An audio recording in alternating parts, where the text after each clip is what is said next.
Hello, welcome back, my favorite movement enthusiasts, to today's session, which is going to be all about shoulder mobility, shoulder flexibility, and shoulder health. Full range of motion in your rotator cuff, control over the surrounding shoulder musculature, and stretching out every single muscle that is somewhat connected to our mobility in our shoulders. Now, when it comes to shoulder mobility, there is a myriad of exercises. Some of them are really great, some of them are amazing, and some of them are total shit. So today we're gonna go through the best exercises you can use for your own shoulder mobility, so we can keep those shoulders healthy for as long as we can. So let's go through the first 3 exercises in a row. Grab yourself a stick or a broomstick, wherever you have. If you don't have a stick, grab yourself a resistance band. We're gonna start out with both arms fully extended, and we're using the stick because that will fixate the width of our hands,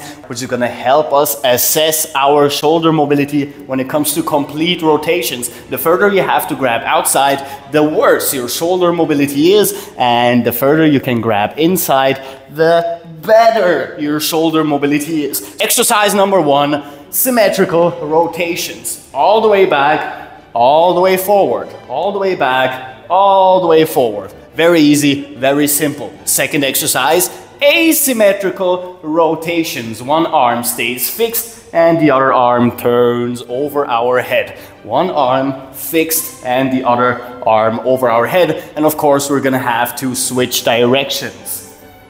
To the right, turn, and to the right. And for our third and final exercise from this position, we're gonna go into scapular elevation, pulling our shoulder blades all the way up and switching into adduction, pulling them together, and scapular depression, pulling them all the way down. This is gonna teach us control over our scapula as well as mobility in them, and being able to activate the necessary musculature at will.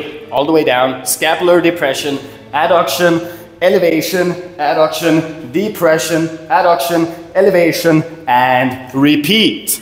We're gonna use a passive static stretch, meaning we're gonna grab ourselves some kind of weight and some place to lay down. And we're gonna use this weight to pull our shoulders more and more into a stretch, opening up our chest, opening up our deltoids, stretching our triceps insertions, our deltoid insertions, our latissimus insertions, and moving back as far as possible. Let the weight do most of the work, and if you can, try and bring your entire back into full contact with whatever place you are lying on, just so we can have the focus on our shoulders instead of going into spinal extension and releasing all the pull that we have on the shoulder musculature and its surroundings. Hold.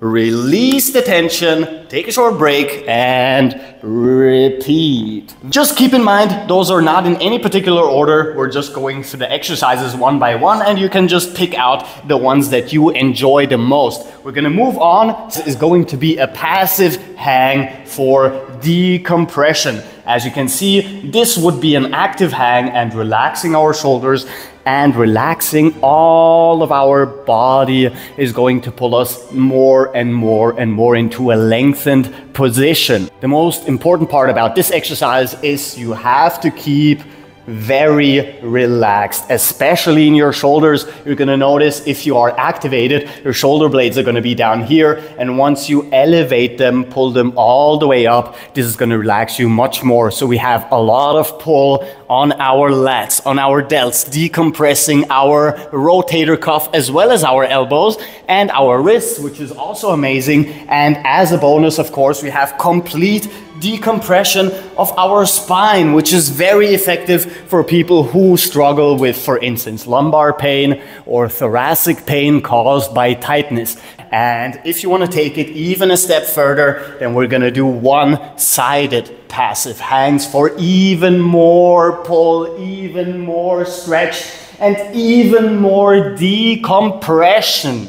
If you don't do any of the exercises that we go through today and you just use this one, this is by far one of the best ones you can do, one of the most effective ones when it comes to more bang for your buck. Next up, a little bit more of a demanding exercise. We're gonna start out in a dip position and we're gonna hold the lowest point that we can. We wanna have our entire body pulling us down, and this is gonna open up our chest, our frontal delts, and turn our shoulder blade inwards, which is also gonna help us over time with rotation in our shoulder, especially for people who do a lot of calisthenics. Hold the lowest point, extend fully. You can take a short break here and then move into this low place again. If you can't push up, then there is absolutely no problem in just standing up here and then lowering down into the stretch once more. Standing up and lowering into the stretch. If you want to add a strength focus as well, then we're going to do a full dip and stretch, full dip and stretch. Which moves us to one of the most effective shoulder mobility exercises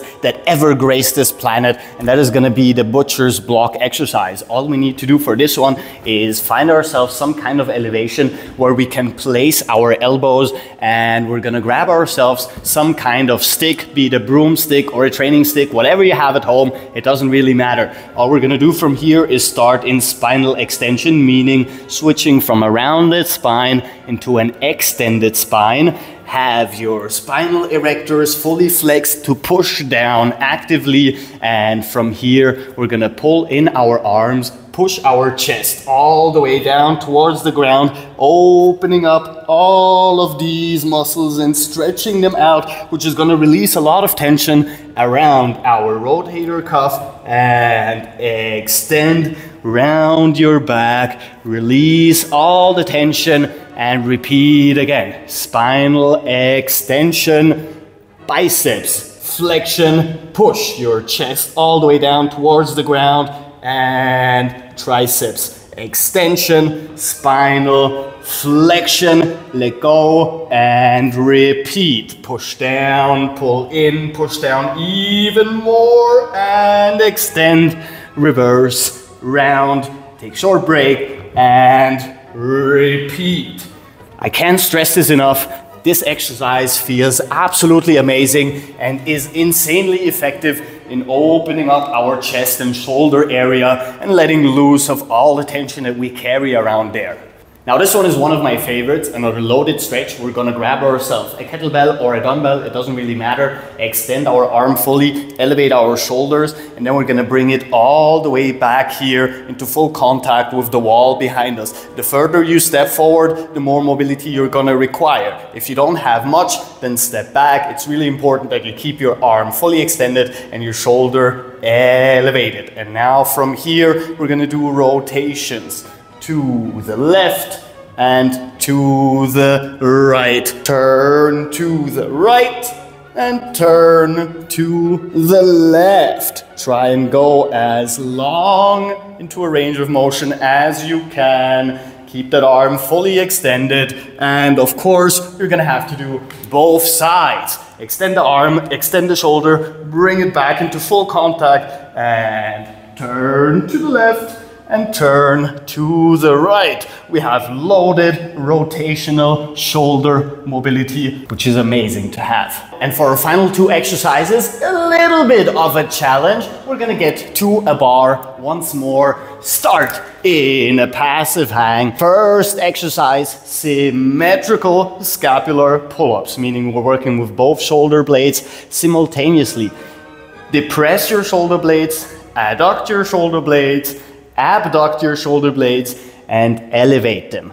Pull them down, pull them together, elevate them, and pull them apart. All the way up, all the way down. Keep your arms somewhat fully extended. As for the final exercise, same passive hanging starting position, and we're gonna do asymmetrical scapular pull-ups, which look a little bit like short archer pull-up. So an archer pull-up would be this one, bringing your shoulder all the way up, and an asymmetrical scapular pull-up would just be one-sided, short range of movement, and moving through the shoulder blade. Upward turn and upward turn. Right side, left side. Now these exercises don't look like much, but if you do all of them, you are building strength in your shoulders, you are building endurance and flexibility in your shoulders, which all put together converts into shoulder mobility. Being able to take your arms and shoulders through a long range of motion without having any pain, without feeling any stretch, and without getting injured. Not only that, but you're also going to be reducing the risk of injury over time. And the better you get with that, the less risk of injury you're going to have. With that said, sadly, however, this is all the time I've left for you today. I still have a couple of classes to teach. But if you like the video and subscribe and check out other videos on this channel, because we literally have new ones every single day. So until tomorrow, Captain Cairo, peace out.